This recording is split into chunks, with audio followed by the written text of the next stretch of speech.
1.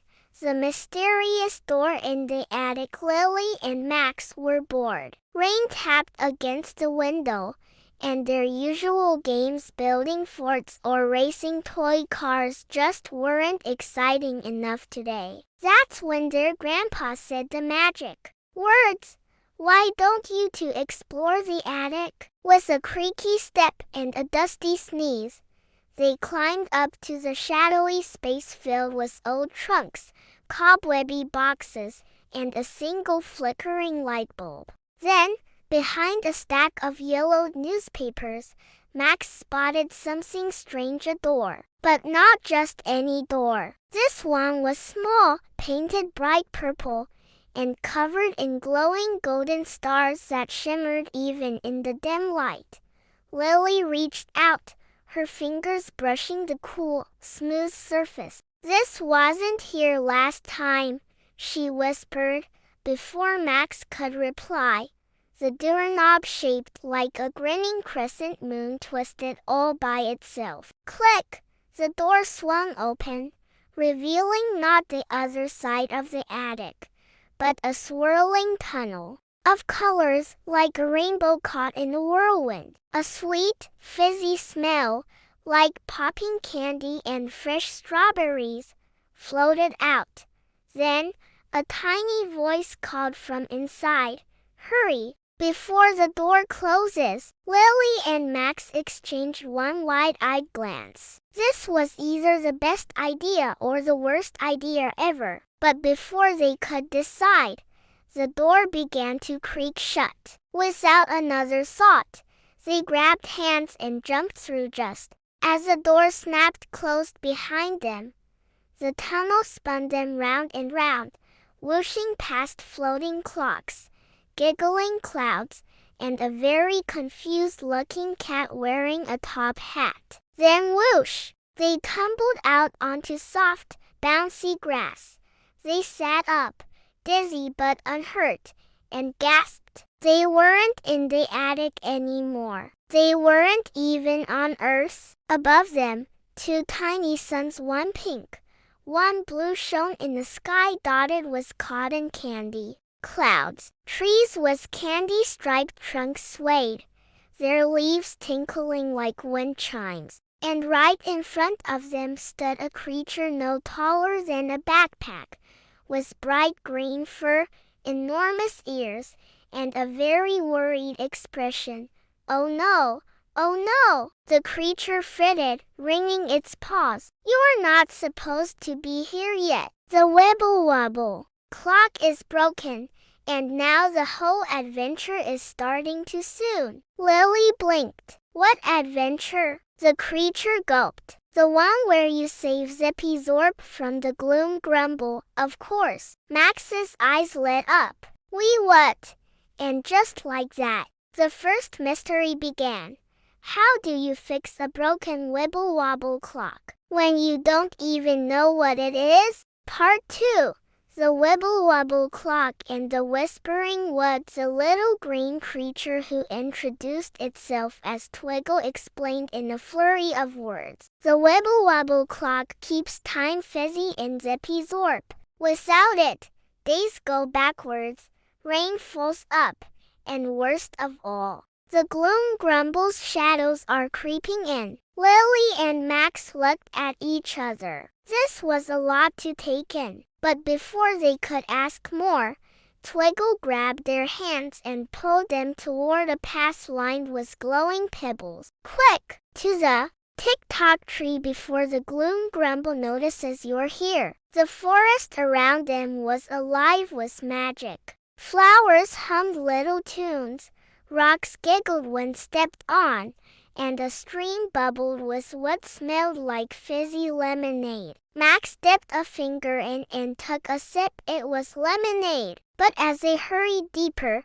the colors around them began to dull. The candy-striped trees twisted into gnarled shapes, and the cheerful tinkling of leaves turned into nervous whispers. "This is the edge of the Whispering Woods," Twiggle said, ears drooping. "The gloom grumbles shadows have reached here." Just then, a low, rumbling growl echoed through the trees. The ground trembled, and a patch of darkness slithered toward them like spilled ink. Lily's heart pounded. What is that? Shadow scouts, Twiggle squeaked. They'll drag us to the gloom grumble if they catch us. Run! They sprinted, dodging creeping tendrils of darkness. The glowing pebbles under their feet pulsed brighter, guiding them to a towering tree with bark that shimmered like polished clock gears. In its hollow trunk sat the strangest clock they'd ever seen. Its numbers were backwards, its hands spun in zigzags, and instead of ticking, it made a sound like a giggle mixed with a hiccup. The wibble-wobble clock, Twiggle cried, but it's missing its crack. A shadow lashed out, snatching the clock's golden key right off its chain. The key vanished into the gloom, and the clock let out a sad, wobbly blurp. Max clenched his fists. We have to get that key back. Lily gulped. The shadows coiled closer, and the whispers grew louder. Somewhere in the darkness, something big was waking up. Twiggle's ears quivered. The gloom grumble knows we're here. And now, it's coming. The adventure had definitely begun. Part 3, the puzzle bridge and the ticklish troll. The shadows slithered closer, their inky fingers stretching toward Lily, Max, and Twiggle. Just as the gloom was about to swallow them whole, Twiggle yelped, "This way," and dove into a hidden tunnel beneath the tick-tock tree's roots. The tunnel spat them out onto the banks of a river, but not an ordinary river. This one flowed in looping spirals, its waters shimmering like liquid rainbows. And spanning the river was the strangest bridge they'd ever seen. It was made of giant, floating puzzle pieces that constantly shifted and clicked like a game someone kept rearranging. The puzzle bridge, Twiggle said. It's the only way to the Gloom Grumble's cave where the key is hidden. But nobody's ever crossed it because thud, the ground shook as something enormous landed on the opposite riverbank. A creature with bright orange fur, a nose like a squished tomato, and shoes 3 sizes too big grinned at them. "Because of me," it bellowed in a voice that sounded like a kazoo mixed with a tuba. "I'm Bonk, the ticklish troll. Answer my riddle or I'll tickle you until you snort milk out your noses." Max blinked. "We don't have any milk," Bonk shrugged. "Then you'll snoot something. Riddle time." He cleared his throat. "I'm light as a feather, but you can't hold me long. I'm not alive, but I sing a sweet song. I dance on rooftops and slip through your door. What am I? Answer right or tickle war." Lily bit her lip. The puzzle pieces under their feet wobbled impatiently. Twiggle whispered, "Sink, sink, sink." Then Max's eyes lit up. "A whistle," Bonk groaned. "Nope, tickle time." He lunged, but Lily suddenly gasped, "Wait, it's wind." Wind dances on rooftops and slips under doors. Bonk froze mid-pounce. His squishy nose wiggled. Then poof! He burst into a cloud of glittering orange dust that rained down like candy sprinkles. The puzzle pieces snapped into place, forming a solid, stable bridge. Twiggle cheered. "You did it! Now hurry, the Gloom Grumble's cave is just past the bridge." But as they stepped onto the other side, the ground trembled again. This time, it wasn't Bonk. The cave entrance ahead pulsed with a deep, hungry growl. Shadows oozed from its mouth like black syrup, and clutched in those shadows, glowing faintly gold, was a wibble-wobble clock's key. Max took a deep breath. "Ready?" Lily nodded. Together, they stepped into the dark. Part 4, the Cave of Echoes and the Singing Shadows. The moment Lily, Max and Twiggle stepped into the cave. The entrance squelched shut behind them like a giant mouse closing. The only light came from the golden key, still clutched in the shadowy tendrils ahead, but now it was floating just out of reach, bobbing teasingly in the darkness. "Don't worry," Twiggle whispered, though his ears trembled. "Gloom Grumble's shadows are sneaky, but they're also a tiny bit silly." As if to prove it, the shadows suddenly sang in squeaky, off-key voices. "Step right up. Don't be shy. Answer us or say goodbye. What gets bigger the more you take away? Hurry now, don't delay." A riddle. The shadows swirled into shapes: a shrinking pile of candy, a deflating balloon, then cackled like fizzy soda bubbles. Max scratched his head. "Things that get bigger when you take stuff away." Lily's eyes lit up. "A hole. If you dig, the hole gets bigger." The shadows gasped. "Correct." They chorused, then promptly exploded into tiny shadow fireworks that fizzled out, dropping the golden key with a clink at their feet. Twiggle snatched it up. "Yes, now let's rumble." The cave walls shuddered, rocks tumbled, and the ground split open, revealing a hidden staircase spiraling downward. A warm, buttery glow rose from below, along with a smell like freshly baked cookies. Max frowned. "That's definitely a trap." "Yep," Twiggle agreed. "But also cookies." They crept down the stairs and gasped. The cavern below was a bakery, but one run by tiny, flour-dusted dragons with oven mitts on their tails. Pies floated out of ovens, cookies stacked themselves into towers, and a river of chocolate syrup gurgled through the middle of the room.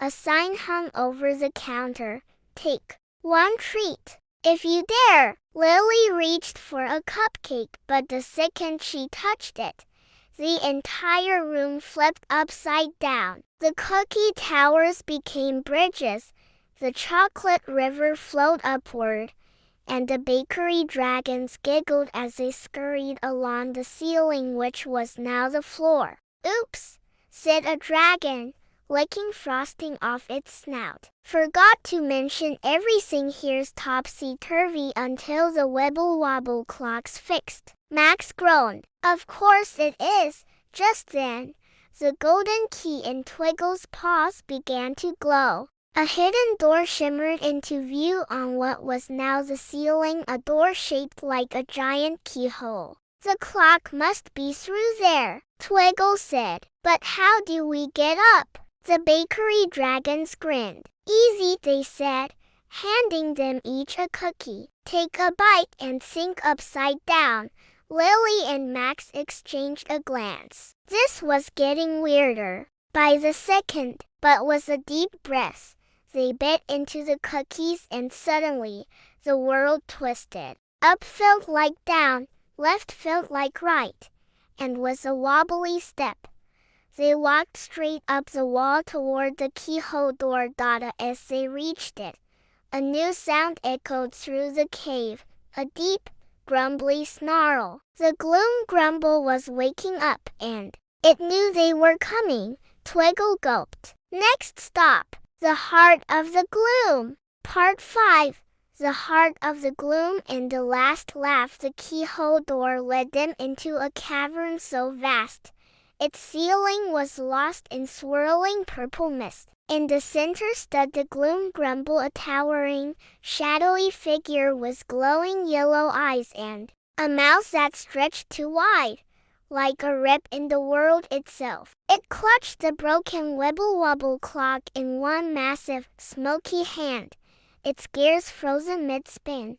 All around them, the air buzzed with rawness. Raindrops hovered upward. A nearby tree grew smaller instead of taller. Time itself was unraveling. "There's a clock," Twiggle squeaked. "But how do we get past that?" The gloom grumbles laugh rumbled like thunder. Silly creatures, you can't fix what's already broken. Darkness always wins. It swiped at them, its shadowy fingers leaving trails of creeping frost. Lily's heart pounded, but then she noticed something. The gloom grumble's feet were rooted to the spot, tangled in glowing vines that pulsed faintly with color. It's stuck, she whispered. Max grinned. Then let's give it something else to think about. He grabbed a handful of giggling rocks from his pocket. He picked them up in the whispering woods and threw them high into the air. Pop! Pop! Pop! They exploded into fireworks of silly sounds, squeaky hiccups, trombone blurts, and the unmistakable toot of a whoopee cushion. The gloom grumble roared, then paused. Its enormous nose twitched. What was that? Twiggle leapt into action, scrambling up the vines like a green furry acrobat. It hates funny things, he called. Laughter makes it smaller. Quick, tell a joke. Max didn't hesitate. Why did the cookie go to the doctor? He ducked a swiping shadow. Because it felt crumbly. The gloom grumble shrieked as its left arm shrank by half. Lily jumped in. What do you call a bear with no teeth? A gummy bear. Poof! The gloom grumble's other arm vanished. It howled, thrashing as Twiggle reached the clock and jammed the golden key into its back. Click, clack, whoosh! The clock's hands spun wildly, then settled into place with a cheerful ding.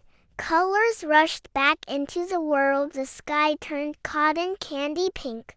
The trees straightened, and the gloom grumble itself began to wobble like a deflating balloon. "No!" it wailed. Before bang! It burst into 1,000 harmless shadow bubbles that floated away, popping with tiny giggles. The wibble-wobble clock glowed, its happy tick-tock echoing through Zippy Zorp. Somewhere in the distance, flowers began to sing. Twiggle hugged the clock. You did it! You saved Zippy Zorp! But Max was staring at the spot where the gloom grumble had been. A single, tiny shadow no bigger than a coin quivered on the ground. Before anyone could stop it, it zipped between Lily's feet and vanished into the cracks of the cave.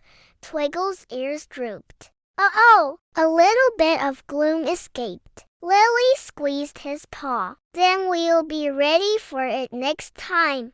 Just then, the clock chimed, and a familiar purple door with golden stars materialized beside them their way home. But as they reached for the handle, the door winked, because in Zippy Zorp, every ending is really just a new beginning. Part 6. The doorway home and the promise of more. The purple door swung open, revealing the familiar dusty attic. But now, the afternoon sun streamed through the window, painting golden stripes on the floor. Lily and Max tumbled through, landing with a soft thump on the old wooden planks. Behind them, the starry door shrank to the size of a postage stamp before vanishing with a cheerful pop. Grandpa's voice floated up the stairs. Kids, you've been awfully quiet up there. Max looked at Lily, both still covered in glittery Zippy Zorp dust. Were we going long? Lily checked her watch. Only 5 minutes. But in her pocket, she felt something, a tiny, warm pebble. She pulled it out and gasped. It was one of the giggling rocks from the whispering woods, still faintly sparkling. Downstairs, as they sipped hot chocolate which, for one strange second, tasted exactly like fizzy lemonade, Grandpa eyed the glitter in their hair. Find anything interesting in the attic? Lily and Max exchanged a secret grin. Just some old stuff, Max said innocently. That night, as Lily tucked the glowing pebble Under her pillow, she whispered to Max, "Do you think we'll ever find the door again?" Outside, a breeze rustled the leaves, carrying a familiar fizzy scent. Somewhere, maybe under a bed, maybe behind a bookshelf, a tiny purple door waited. And in Zippy Zorp, Twiggle polished the wibble-wobble clock, watching as a single shadow bubble floated playfully across the sky. Max smiled. "Oh, I know we will, because the best adventures never truly end. They just wait for the next brave dreamer to turn the knob." The end. For now,